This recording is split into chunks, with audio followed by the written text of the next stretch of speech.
अभी 12 जून की बात है, अहमदाबाद के एयरपोर्ट से एयर इंडिया की फ्लाइट उड़ी,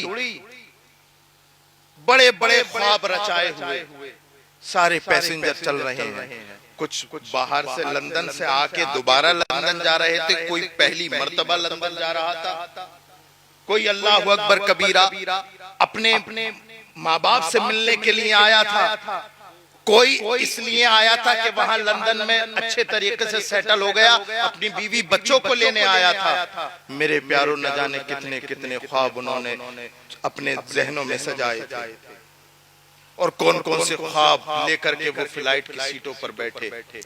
252 पैसेंजर उसके अंदर थे, 242, और वो उड़ा मुश्किल से 10 से 15 मिनट के दरमियान 600-700 मीटर की दूरी पर जाकर के वो विमान गिर गया। और हालत ऐसी है, अल्लाह अकबर कबीरा। हम दुआ करते हैं कि अल्लाह सब्र अता फरमाए उनके घर वालों को, उनके घर वालों को सब्र दे। हालत ऐसी है, ऐसी हालत है कि शनाख्त की कोई सूरत नहीं बची है, सारी बॉडी जल गई, पहचान खत्म हो गई। अब एक आसान तरीका ढूंढा गवर्नमेंट ने कि डीएनए टेस्ट के जरिए बॉडी की शनाख्त होगी। मेरे प्यारों, जिंदगी का कोई भरोसा है? क्या क्या ख्वाब लेकर के उड़े थे वो अहमदाबाद एयरपोर्ट से, और अभी एयरपोर्ट की हदें पार भी नहीं की थी। और एक सामने हॉस्टल था डॉक्टर्स का, और वो डॉक्टर अपने खाने के लिए कैंटीन में आए थे। उन्हें भी क्या खबर थी, अपनी अपनी प्लेटों में खाने सजाए हुए खाना लेकर के। कोई अपने घर से बात कर रहा था कि अम्मी आज मुझे खाने में ये मिला। कोई अपनी बहन से बात कर रहा था कि मेरी बहन आज खाने में बड़ा लजीज खाना। मैं धर्मनिरपेक्षता की बात कर रहा हूँ, इंसानियत की बात कर रहा हूँ। मेरे प्यारो, क्या क्या ख्वाब सजा करके वो बैठे थे, और वो विमान उनकी हॉस्टल की छत पे गिरा। 242 वो तो गए, उनकी छत पे गिरा, उनमें 10 से 20 लोग वो भी खत्म हो। मेरे प्यारो, जिंदगी का कोई भरोसा नहीं है, कोई भरोसा नहीं है जिंदगी का। एक लम्हा भी नहीं इंसान की जिंदगी। अगर मैं एक लम्हा बोलूं तब भी झूठ है, नहीं पता। लोग तो ये कहते हैं जब दाढ़ी सफेद होगी तब मौत आएगी। भाई, हमने परदादा के कांधे पे परपोते के जनाजे देखे। कोई तरतीब नहीं है जाने की, कोई भी पहले जाए। नहीं पता यहां से उठ करके हम लोग अपने घर पे पहुंचे कि नहीं पहुंचे। नहीं पता कि आप लोग मौत का नाम कहते हैं ना, अवाम में गाली नहीं है, आप लेट करके सुबह उठे कि नहीं।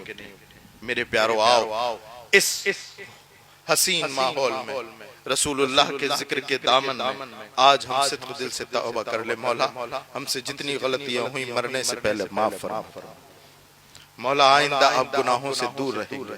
मेरे प्यारो, दुनिया में न जाने कितने लोग घूम रहे हैं कि आओ हमारा दामन पकड़ो, हम तुम्हें जन्नत में ले जाएंगे, आओ हमारे सिलसिले में दाखिल हो जाओ, जन्नती बन जाओ। और पीर तो पीर,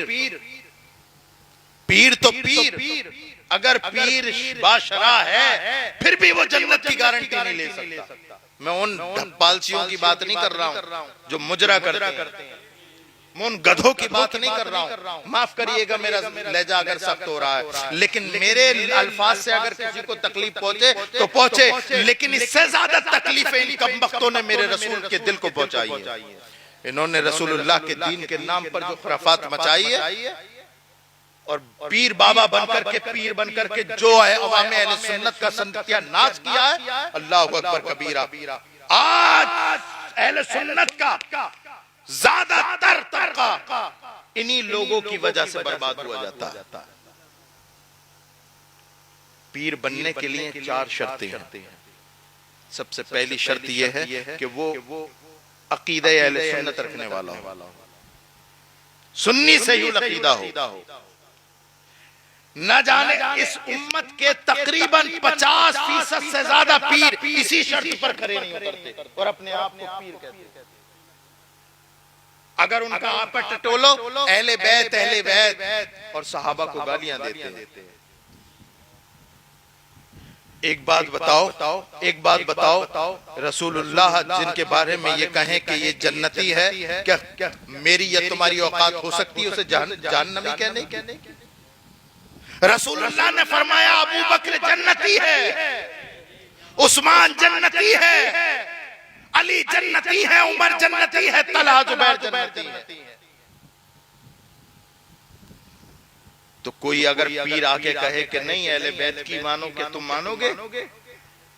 बल्कि तुम ये कहना हम तो ये कहेंगे जो 100 साल पहले हमारे इमाम ने कहा था, अहले सुन्नत का है बेड़ा पार, असहाबे हुजूर नज्म है और नाव है इतरत रसूलुल्लाह की। ना तो हम अहले बैत को छोड़ेंगे, ना सहाबा इकराम को छोड़ेंगे। नबी के साथी जो नबी के हर जंग में शरीक रहे, जो रसूलुल्लाह के सफर व हजर के साथी। तो पहला पीर बनाने से पहले उसका अकीदा टटोल लो कि वो अहले बैत की आड़ में सहाबा को तो गाली नहीं देता है, सहाबा की मोहब्बत की आड़ में अहले बैत को तो कहीं जलील नहीं करता है। ये अकीदा छान लो। और अगर ये अकीदा सही बैठे तो दूसरी शर्त देखना कि वो आलिम होने का मतलब यह है कि वो जरूरियात के मसाइल किताब से मुस्तंबत करता हो और निकाल लेता हो। तीसरा ये कि वो फासिक़े मौलिन ना हो कि पीर साहब है और दाढ़ी गायब, पीर साहब है और तमाम इतने लंबे लंबे सुरमे और इतने मोटे मोटे मोतियों की माला और 10 उंगलियां 12 अंगूठी। ऐसा लगता है इंसान नहीं, नांदिया बैल खूंटा तोड़ के भाग गया। इंसान ही नहीं लगता। और अपने आप को कहते हैं कि हमारे मुरीद हो जाओ। पहले अपना खोपड़ा तो संभाल लो। रसूलुल्लाह सल्लल्लाहु अलैहि वसल्लम ने कोई सा भी पीर हो रसूलुल्लाह के इरशाद से आगे नहीं बढ़ती। और अगर कोई ये कहे ये तरीकत है, ये शरीयत है, तो उसे बताओ रसूल पाक सल्लल्लाहु अलैहि वसल्लम की निस्बत से तरीकत भी है और शरीयत भी है। और रसूलुल्लाह ने हमें बता दिया है कि शरीयत क्या है और तरीकत क्या है। ना तो शरीयत रसूलुल्लाह से जुदा है, ना तरीकत रसूलुल्लाह से जुदा है, बल्कि रसूलुल्लाह के कौल और फेल का नाम, बल्कि रसूलुल्लाह के कौल का नाम शरीयत है और फेल मुस्तफा का नाम तरीकत है। इसलिए मेरे प्यारो, आला हजरत ने फरमाया था ना, सूना जंगल रात अंधेरी छाई बदली काली है, सोने वालों जागते रहियो चोरों की रखवाली है। चोर घूम रहे लिबादा ओढ़ के। और एक बात बताऊं मैं आपको, कभी भी किसी भी जमाने में कभी दाढ़ी मुंडा बन करके शैतान नहीं आया, है ना? सब आलिमों के शक्ल में आए हैं। आलिमों की शक्ल में, आलिम नहीं, ऐसी अपने आप को साफा जुब्बा पीर साहब है, आलिम साहब है, और उन्हें वो सिखाया जो दीन है ही नहीं। अब मैं भी खानका से आया हूं, अल्हम्दुलिल्लाह हमारी भी खानका है, और अब नहीं है, अभी की नहीं है, बहुत कई सौ साल पुरानी खानका है। अब मैं भी आपको यही कह देता कि पीर तो माशाल्लाह बहुत हैं, आप लोग हैं, और किसी के मुरीद नहीं हुए हों तो हमारे हो जाए। भाई अल्हम्दुलिल्लाह मैं आलिम भी हूँ, सहीउल अकीदा भी हूँ, बाशरा भी हूँ, और मेरा सिलसिला रसूलुल्लाह तक भी है ना? तो मैं कह दूं, लेकिन मुझे पता है इस वक्त मुरीद बनाने का वक्त नहीं है, ये नेक इंसान बनाने का वक्त है। अरे इससे क्या फायदा कि तू अपने पीर के हाथ चूमता है कि नहीं चूमता? मुझे ये बता, जिस माँ ने तुझे 9 महीने पेट में रखा उसके साथ सुलूक क्या करता है?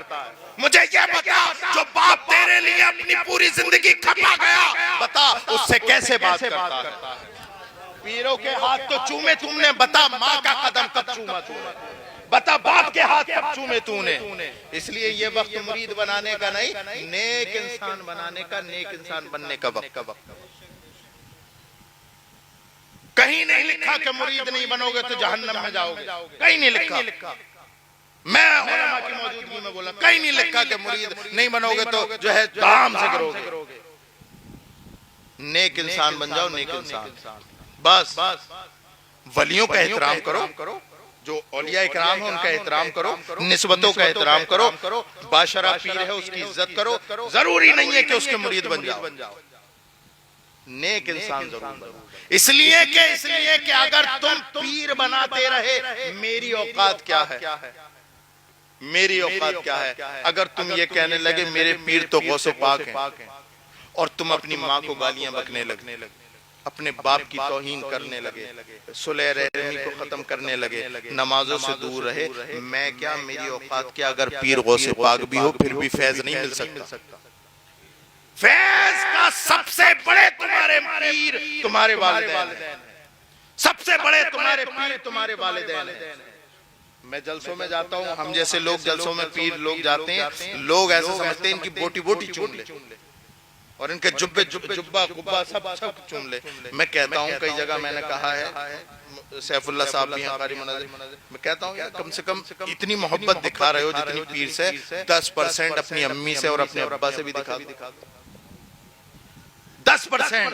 जिस दिन नौजवानों तुम्हारे अंदर तुम्हारी माँ बाप की मोहब्बत जाग गई ना, मोहब्बत जाग गई, अल्लाह अकबर कबीरा, उस दिन तुम्हें फिर इस दुनिया में हराने वाला कोई पैदा। अंतुमुल आलौना इन कुंतुम मोमिनीन 14 सदियों पहले फरमा दिया गया, तुम ही सरबुलंद बनोगे, शर्त यह है कि तुम मोमिन।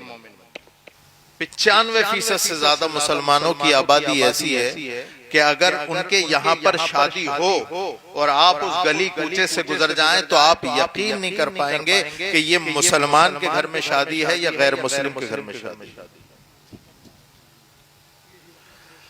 एक हफ्ते पहले ऐसी ऐसी रसूमात शुरू हो जाती हैं कि जिसका दीन में कहीं से कहीं तक कोई निशान नहीं।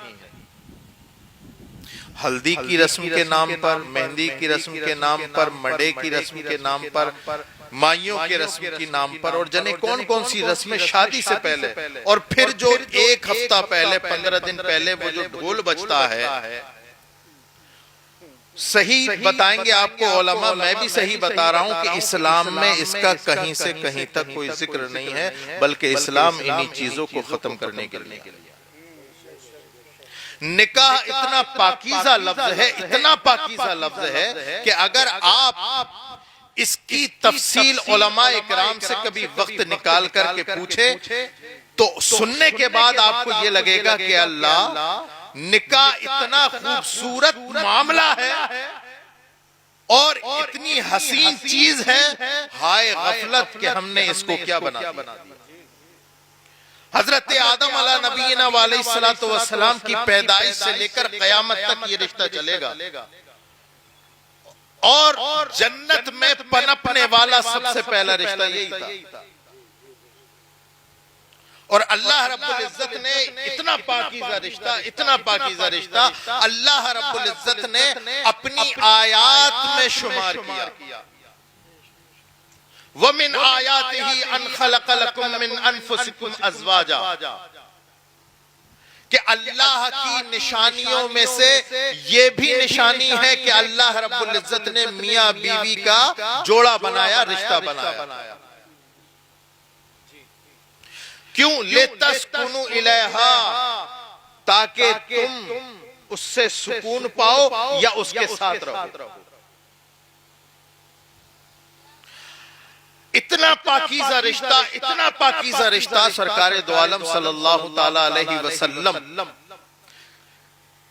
हजरत अबू बकर सिद्दीक, उमर फारूक आज़म, हजरत उस्मान गनी, मौलाए कायनात, हजरत इमाम हसन, हजरत इमाम हुसैन, हजरत तलहा और जुबैर, अशरे मुबश्शरा, असहाबे बदर और असहाबे उहद और फतह मक्का के असहाब तक और उन तमाम प्यारे असहाब तक जो के रसूल पाक सल्लल्लाहु ताला अलैहि वसल्लम का आखिरी खुतबा सुन रहे थे, उन तमाम की जीवनी उठा के देखो, उन तमाम की सवाने हयात उठा करके देखो, आपको पता चलेगा कि रसूलुल्लाह ने जो हमें निकाह दिया था वो कुछ और है और आज हमारे मुआशरे में जो निकाह है वो कुछ और है।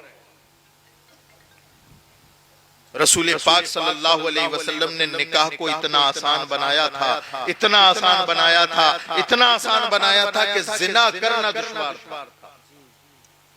बात समझ में आ रही है? निकाह करना इतना आसान बना दिया है सरकार ने कि जिना करना मुश्किल है, और हमने इस समाज के लोगों ने निकाह को इतना मुश्किल बना दिया, इतना मुश्किल बना दिया कि निकाह करना आसान हो गया और माअज़ल्लाह जिना करना आसान हो गया, और निकाह करना दुश्वार हो गया और जिना करना आसान। आप देखो जिनके घर में बच्चियां पैदा हो जाती हैं, लड़कियां पैदा हो जाती हैं, पहले ही दिन से डिप्रेशन में आ जाता है कि इसको विदा कैसे करूंगा। पहले ही दिन से उसके नाम की एफडी डालने लगता है। उसे पता है इतना मक्कार और बेगैरत मुआशरा है कि जब तक हस्बे मंशा मैं अपनी बेटी का जहेज देकर के इसके घर विदा नहीं कर दूं, ये मेरी बेटी को अपनाने को तैयार नहीं है। अरे कितने लोगों की जमीनें, जायदाद, प्लाट, मकान बिक गए और शादी की हुए 10 साल भी गुजर गए, लेकिन आज तक कर्जे में। किसकी वजह से? ये इस मुआशरे की, कमबख्त मुआशरे की वजह से। जिसके घर में लड़की पैदा हो गई वो समझता है मेरे घर में अजाब आ गया, और पहले ही दिन से वो बच्ची का जहेज इकट्ठा करने के लिए रातों दिन की मेहनत करता है। अगर भाई है तो निकल गए, कोई सऊदिया में चला गया अपने माँ बाप से दूर, कोई दिल्ली में काम कर रहा है। बाप है तो बेचारा सुबह को भट्टे पे जाता है और शाम को आता है, सर का पसीना एड़ी तक आता है तो 500 रुपए कमा के लाता है। और किसी ने आपको बता दिया, फुप्पो ने बता दिया, मुमानी ने बता दिया, खाला ने बता दिया कि फला घर में रिश्ता है, तो पहले पूछ लेते हैं मिलेगा क्या। अगर गाड़ी मिलेगी तब रिश्ता होगा, अगर मालो जायदाद मिलेगा तब रिश्ता होगा। मेरे प्यारो, जरा एक मर्तबा तो कम से कम अपने नबी की हयात पढ़ के देख लेते कि जब हजरत मौलाए कायनात रसूलुल्लाह की बारगाह में उनकी बेटी का रिश्ता मांगने के लिए आए थे तो किस हैसियत से आए थे। एक मर्तबा तो हमने पढ़ा होता, एक मर्तबा तो सोचा होता। आप बुरा मत मानिएगा, आप न जाने कितने जलसे सुन चुके, बहुत सारे, लेकिन क्या कोई एक जलसा भी आपको कोई सीख दे सका? क्या कोई एक जलसा भी आपको इस बात का पैगाम दे सका, या उससे आप पैगाम ले सके कि हमें भाई आज से अपने माशरे में निकाह को आसान करना, या चले छोड़िए आज से हम जो है 5 वक्त नमाज पढ़ेंगे। क्या कोई एक जलसे से आप सीख सके? शराब पीते थे, जलसा सुन लिया भाई शराब पीना छोड़ दे। लेकिन हमारा मामला क्या है? हमारा मामला तो यह है कि जलसे तो जरूर सुनेंगे। रात जलसा हुआ था, सुबह आपसे पूछेंगे कि भाई मिलक मिठौली वालों रात जलसा हुआ था, 1-2 बजे तक जलसा चला, कैसा रहा? बोली माशाल्लाह बहुत, सैफुल्लाह सुल्तानी साहब, आबिद रजा साहब, कारी मुनाजिर साहब, फला सबने बहुत बढ़िया किया। बोले क्या कुछ पैगाम भी दिया? बोले ये समझ में नहीं आया। कुछ हासिल भी किया? ये समझ में नहीं आया। यहाँ पर जो नौजवान बैठे हैं, ये बैठे हैं, आप जानते हैं आप इस समाज का मुस्तकबिल हैं, फ्यूचर हैं। मैं जब तकरीर करता हूं तो ज्यादातर मैं नौजवानों से मुखातिब होता हूं, इसलिए कि ये जो हमारे बुजुर्ग हैं सफेद दाढ़ी वाले, इन्होंने अपनी जिंदगी का अक्सर हिस्सा गुजार दिया। इनकी दुआएं लो और अगले मुआशरे की तश्कील करो। मैं ये कहना चाहता हूं, शादी ब्याह का मामला ऐसा है, हमारी आंखों के सामने किसी से ढका छिपा नहीं है। कोई नौजवान ऐसा तो तैयार हो जो ये कहे कि मैं उस हैसियत से रिश्ता करूंगा जिस हैसियत से हुक्म मेरे मुस्तफा ने दिया। सरकार दो आलम सल्लल्लाहु ताला अलैहि वसल्लम ने इस हैसियत से आपको रिश्ता करने की इजाजत दी। सरकार ने इरशाद फरमाया, जब तुम रिश्ता देखने जाते हो तो 4 हैसियतें देखते हो। 4 हैसियतों से तुम रिश्ता मांगने के लिए जाते हो। क्या? या तो इस वजह से जाते हो रिश्ता मांगने के लिए कि लड़की खूबसूरत है, वाले जमाल है, या इस हैसियत से रिश्ता मांगने के लिए जाते हो कि मालदार है, वाले माल है, या इस हैसियत से रिश्ता देखने के जाते हो ऊंचा खानदान है, वाले हस्ब है, या इस हैसियत से रिश्ता देखने जाते हो कि वो दीनदार का घर है, वाले दीन है। अब मिलक मिठौली का गयूर मुसलमान सरकार की बारगाह में हाथ जोड़ के खड़ा हो गया, या रसूल अल्लाह आपके कदमों पे मिलक मिठौली के नौजवान कुर्बान हो जाएं या रसूल अल्लाह। चार हैसियतें आपने बताई, लेकिन मैं मुसलमान हूँ, आपके नाम का नारा लगाता हूँ, आपसे मोहब्बत करता हूँ या रसूल अल्लाह, बताइए कौन सी हैसियत से मैं अपना रिश्ता करूँ। तो सरकार इरशाद फरमाते हैं, न माल की वजह से करना, न खूबसूरती की वजह से करना, न ऊंचे खानदान की वजह से करना। अगर तू रिश्ता करे फले दीनिहा फस्फर बिज़ाति दीन, दीन की वजह से करना और उसी को तरजीह देना। नारे तकबीर, नारे रिसालत, नारे गौसियत, सल्के आला हजरत फैजाने मुअज़्ज़मी दूल्हा लमा मुफ्ती सैयद रेहान मियां साहिब क़िबला, जश्न शादी खाना आबादी। नारे तकबीर। दीनदार लड़की से शादी करो, दीनदार लड़की से, इसलिए कि मैं बताता हूं नौजवानों सुनो, जब तुम लड़की देखने जाओ तो अपने लिए लड़की मत देखो। अगर तुम्हें दीनदार तलाश करना है तो अपने लिए लड़की तलाश मत करो, बल्कि आने वाले बच्चों की मां तलाश करो।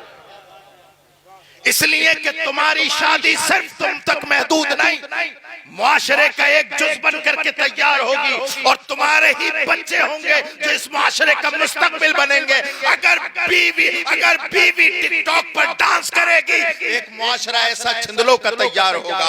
अगर बीवी सजदों में गिरने की आदी बनेगी तो बेटा तारिक बिन ज़ियाद और सलाहुद्दीन अय्यूबी बनेगा। अल्लाह। नारे तकबीर, नारे रिसालत, नारे गौसियत। बताइए क्यों सलाहुद्दीन अय्यूबी पैदा नहीं होते? बताइए क्यों मोहम्मद बिन कासिम पैदा नहीं होते? क्या इंसान बदल गए? जिनकी औलादे ये थी, क्या वो इंसान नहीं थे?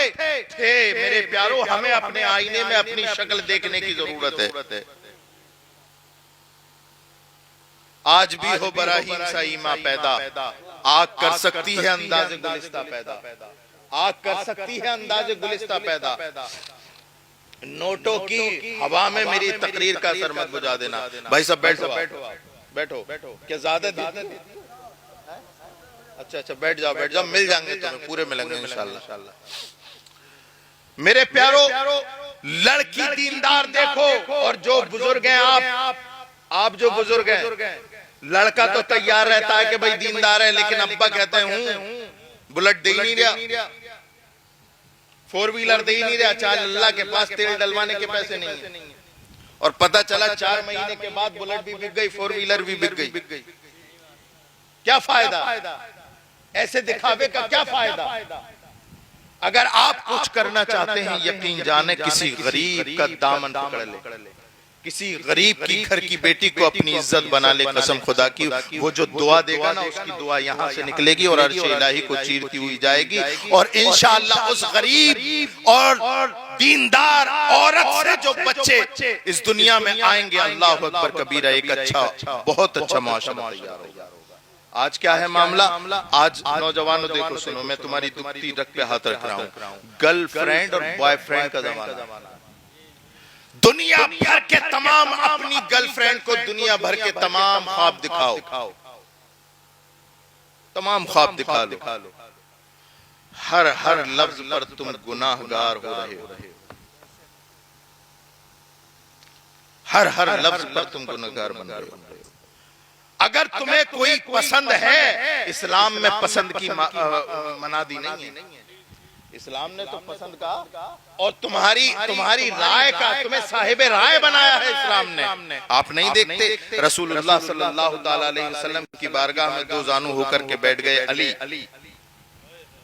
अली बैठे हैं। सरकार ने पूछा, अली क्यों आए हो? जबकि सरकार को पता है कि क्यों आए हैं।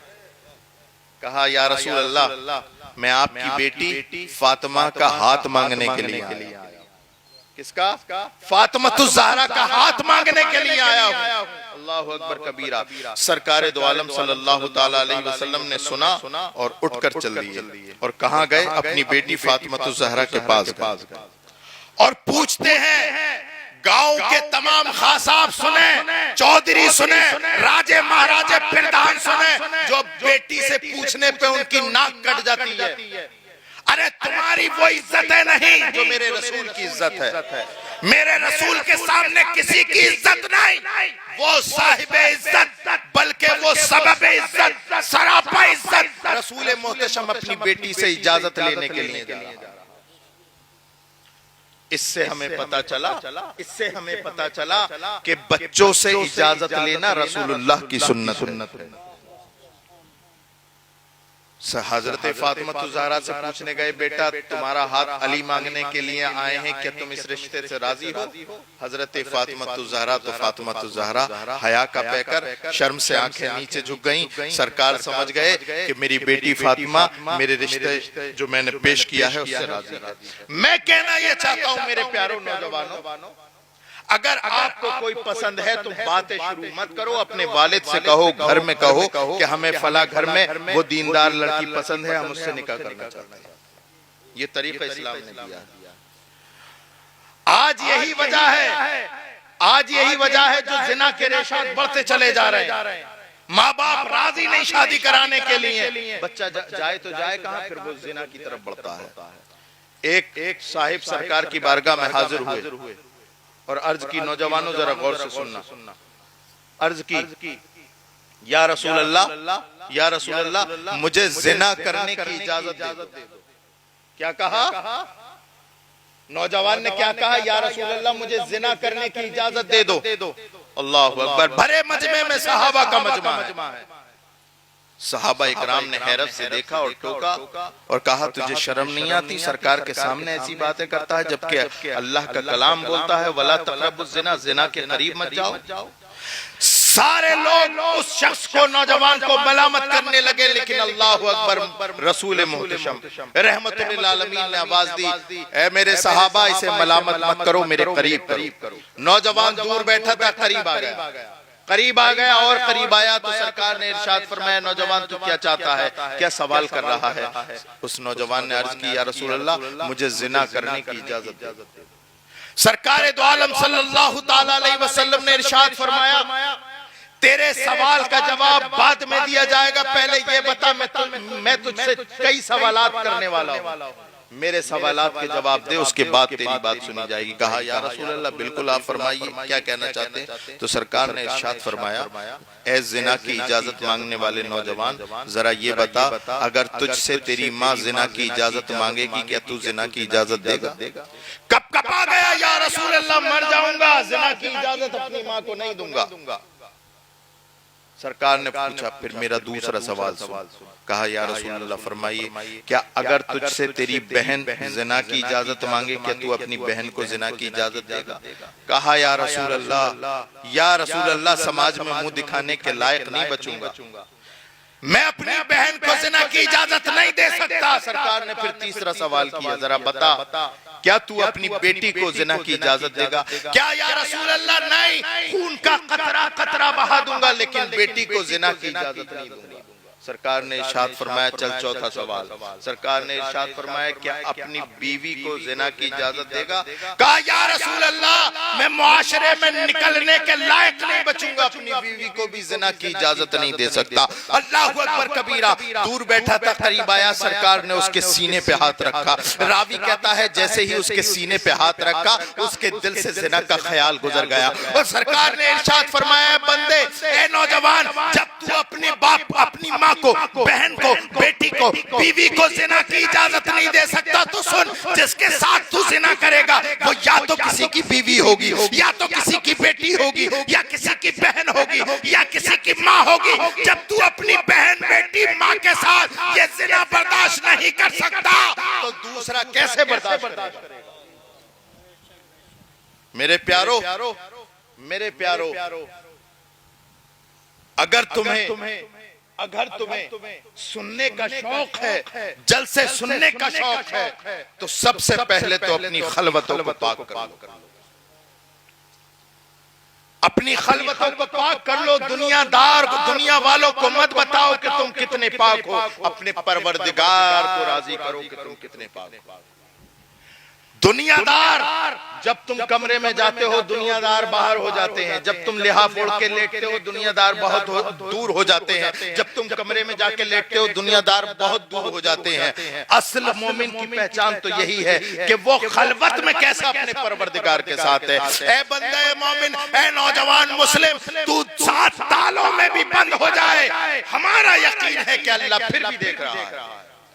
और सुनो, सारी दुनिया को ताले में बंद कर दो, लेकिन ये जो कंधे पे बैठे हैं उन्हें कहां पे बंद करोगे? ये तुम्हारे गूगल की हिस्ट्री को भी जानते हैं, तुम्हारी इंस्टाग्राम की रील देखने को भी जानते हैं, तुम्हारे टिकटॉक और यूट्यूब को देखने को भी जानते हैं। ये सब कुछ लिख रहे हैं, बराबर कलम चल रहा है, बराबर कलम।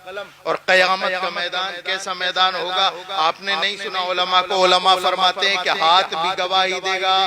हदीस पाक है, जबान तो जबान और मुंह पर लग जाएगा ताला, फिर बोलेगा कौन? हाथ बोलेगा, पैर बोलेगा, जिस्म का हर उज़्व बोलेगा और बताएगा कि मौला इसने मुझसे ये किया था। आंख बताएंगी मौला इसने मुझसे ये किया था, कान बताएंगे इसने मुझसे ये सुना था, हाथ बताएंगे अल्लाह ये फला गुनाह की तरफ चल के गया था, पैर बताएंगे ये फला गुनाह की तरफ चल के गया था, हाथ बताएंगे ये फला गुनाह की तरफ इसने हाथ बढ़ाया था। जिस्म का हर हिस्सा हमारे ही खिलाफ गवाही देगा। जरा गौर तो करो, क़यामत का मैदान ऐसा होगा। आम बोली में बोला जाता है सवा नेज़े पे सूरज होगा, जमीन तांबे की होगी। और हदीस पाक में तो यहाँ तक है कि लोग अपने ही पसीने में डूबे होंगे, नफ्सी नफ्सी का आलम होगा। यहाँ तक कि खुद अल्लाह के हुजूर नबी भी खौफज़दा होंगे, अल्लाह के खौफ से तड़प रहे होंगे। हजरत आदम का भी यही हाल होगा, हजरत शीश का भी यही हाल होगा, हजरत याह्या ज़करिया, हजरत नूह का भी यही हाल होगा।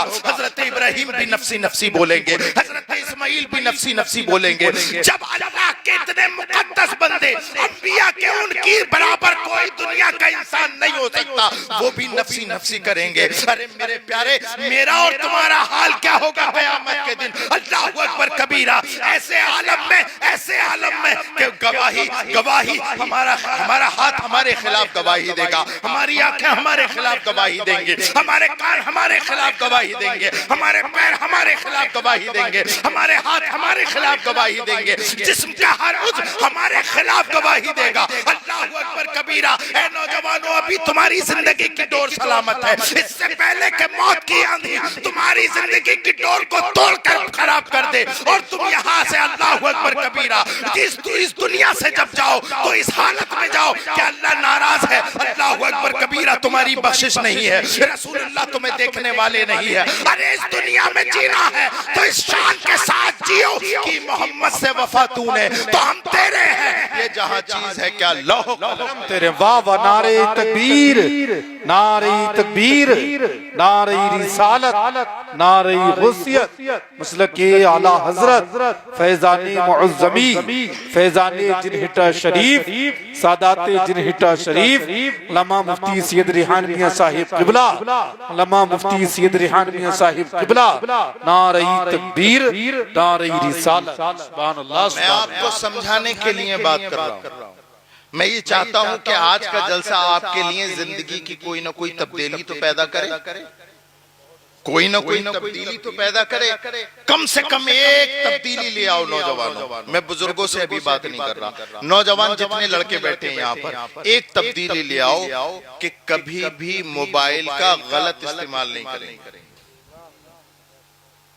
कभी भी मोबाइल का गलत इस्तेमाल नहीं करेंगे। सिर्फ एक चीज ये बांध लो अपने, क्या आपको पता है ए लड़कों, आपको पता है कि आप यहाँ से उठ के जाओगे और लेटोगे और सुबह को जिंदा उठोगे?